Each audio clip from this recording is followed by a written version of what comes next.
Good morning students. I hope you all are fine at your home. अपने hands को अच्छे से wash करते रहिए और अपनी इम्यूनिटी को इंक्रीज़ कीजिए।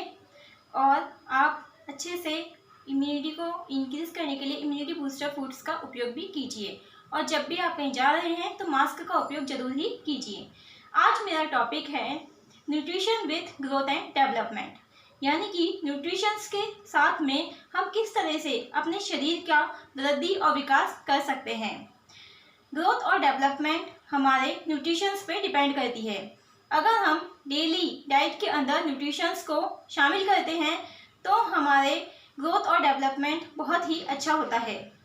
बच्चों, आप सभी जानते हो कि जब हम खेलते हैं और थोड़ा सा खेलने में थक जाते हैं, अगर वर्क करने बैठते हैं तो भी हम थोड़ा सा वर्क करते हैं और थक जाते हैं। कुछ बच्चे तो ऐसे होते हैं जो बिल्कुल थोड़ी सी देर ही खेल पाते हैं, बिल्कुल थोड़ी सी देर ही वर्क कर पाते हैं। इसका सिर्फ एक ही कारण है हमारी ग्रोथ और डेवलपमेंट की कमी और हमारे अंदर एक विशेष प्रकार के न्यूट्रिशंस की भी कमी आना। इसीलिए हमें ग्रोथ और डेवलपमेंट पर विशेष ध्यान देना चाहिए और अपनी डाइट के अंदर न्यूट्रिशंस सब्सटेंस को अच्छे से शामिल करना चाहिए।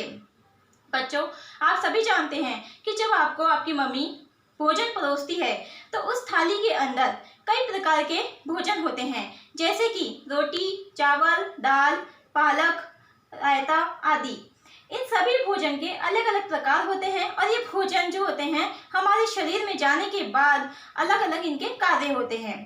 हमें ये समझना चाहिए कि हमें ना सिर्फ अपना मनपसंद भोजन करना चाहिए, बल्कि हमें जो हमारे मम्मी पापा दे रहे हैं वो भी हमें अवश्य ही खाना चाहिए। क्योंकि जो काम पालक कर सकता है वो दूध नहीं कर सकता, जो काम दूध कर सकता है वो पालक बिल्कुल भी नहीं कर सकता। सभी भोजन अलग अलग प्रकार के हैं, सभी का अपना अपना अलग अलग कार्य होता है। अब बच्चों, मैं आपको बताने जा रही हूँ कि हमारे भोजन जो होते हैं वो कितने प्रकार के होते हैं। सबसे पहला है हमारा energy provider food. Energy provider food कौन से होते हैं?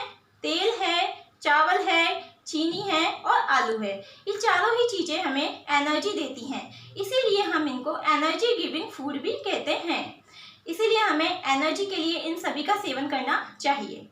दूसरे होते हैं दूध, अंडा और दालें।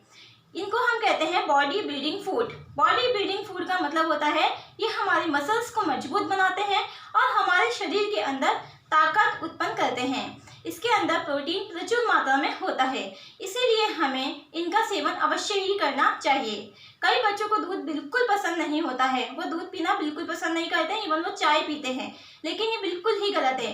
दूध को संपूर्ण भोजन माना गया है क्योंकि दूध के अंदर सभी प्रकार के मल्टीविटामिन होते हैं, इसीलिए हमें दूध को अवश्य ही पीना चाहिए। इससे हमें मुँह नहीं फेरना चाहिए। तीसरे प्रकार के जो हमारे भोजन है वो है हमारा प्रोटेक्टिव फूड। अब आप जानते हैं प्रोटेक्टिव फूड कौन सा होता है? जिसके प्रोटेक्टिव फूड के अंदर हमारे आते हैं फ्रूट्स एंड वेजिटेबल्स, जिसके बारे में आप अच्छे से जानते हैं। कई बच्चों को फ्रूट्स और वेजिटेबल्स बिल्कुल भी पसंद नहीं होता है। उसमें से फ्रूट तो वो कभी कभी खा भी लेते हैं, लेकिन वेजिटेबल्स तो वो बिल्कुल भी नहीं खाते हैं। जो मम्मी टेस्टी से टेस्टी उनकी सब्जी बनाती है वो भी वो अपनी प्लेट में से हटा देते हैं, लेकिन ये बिल्कुल ही गलत है।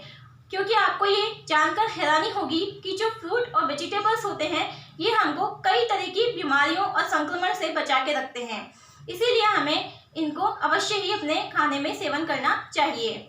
ये हमको बीमारियों से बचाते हैं और ये हमारे लिए बहुत ही ज़्यादा आवश्यक है। अब मैं आपको बताने जा रही हूँ कि जब भी हम फ्रूट और वेजिटेबल्स खाते हैं तो उनको हमें अच्छे से पानी से धोना चाहिए। और ये सिर्फ काफ़ी नहीं है कि हम उन्हीं को पानी से धो रहे हैं।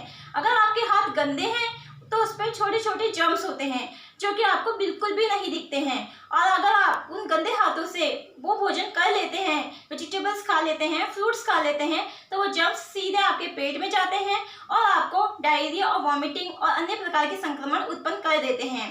तो इसीलिए सबसे पहले जरूरी है आपके हाथों को अच्छे से साबुन और पानी से वॉश करें और जो भी खा रहे हैं उसको भी वॉश करके ही खाएं।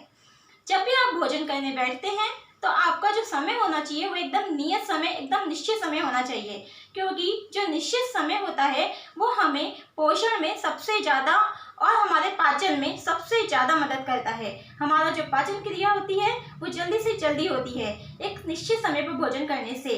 दूसरी बात है, जब भी हम भोजन करने बैठते हैं तो हमें ज़्यादा नहीं बोलना चाहिए, इवन बोलना ही नहीं चाहिए। हमें खाना अच्छे से खाना चाहिए, पेट भर के खाना चाहिए और हमें चबा चबा कर खाना चाहिए। Thank you students, stay home, stay safe.